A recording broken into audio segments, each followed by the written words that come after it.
अस्सलाम वालेकुम दोस्तों, कीअं आहियो? उम्मीद है अवां सब ठीक ठाक हूंदा।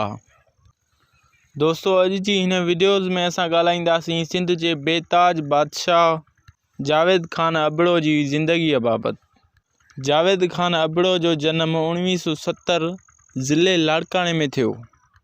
जावेद खान अबड़ो हिकु नालेवारो अदाकार आहे जंहिंखे किंग जे नाले सां बि सॾियो वञे थो। दोस्तों जावेद खान अबड़ो हाई स्कूल खां वेंदे कैंपस ताईं तालीम हासिल करे चुको आहे। जावेद खान अबड़े 15 सालनि जी उमिरि में स्टेज ड्रामनि खां शुरूआत कई। दोस्तों जावेद खान अबड़ो केतिरा ई ड्रामा करे चुको आहे जंहिंमें स्टेज ड्रामा भी शामिल आहिनि। जावेद खान अबड़े पंहिंजी एक्टिंग में काफ़ी जोर ॾेखारिया ऐं पंहिंजो नालो रोशन भी तमामु घणो कयो ऐं ही पंहिंजी अदाकारी में काफ़ी जोर ऐं परफॉर्मेंस करे थो। ऐं दोस्तों मां तव्हांखे हाणे इहो ॿुधाईंदुसि त जावेद खान अबड़ो कहिड़े ड्रामे मां घणो मशहूरु थियो आहे ऐं कहिड़े ड्रामे मां जावेद खान अबड़े पंहिंजी शोहरत हासिल कई, इहो मां तव्हांखे हिन वीडियोज़ में ॿुधाईंदो हलां।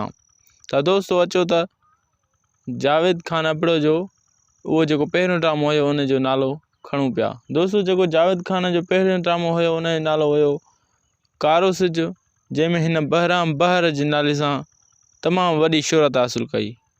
इन खां ॿियो जेको जावेद खान अबड़ो जो ड्रामो हुयो उन जो नालो हुयो मिटीअ जा माण्हू। उन्हीअ मिटीअ जा माण्हू में बि जावेद खान अबड़े जो वॾेरे जो करेक्टर्स हुयो ऐं तमामु वॾो करेक्टर्स हुयो जंहिंखे जावेद अबड़े भरपूर सां निभायो।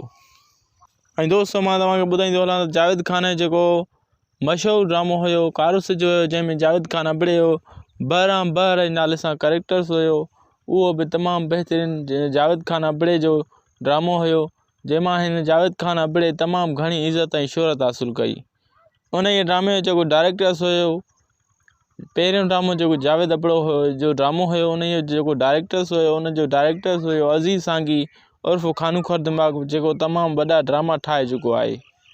दोस्तों मां तव्हांखे ॿुधाईंदो हलां त जावेद खान अबड़ो जेको आहे उहो लाड़काणे शहर सां तालुक़ु रखे थो ऐं तमामु बहितरीनु हुन ड्रामा स्टेज कया आहिनि ऐं फिल्मूं कया आहिनि ऐं हू काफ़ी सोप सीरियल भी करे चुको आहे।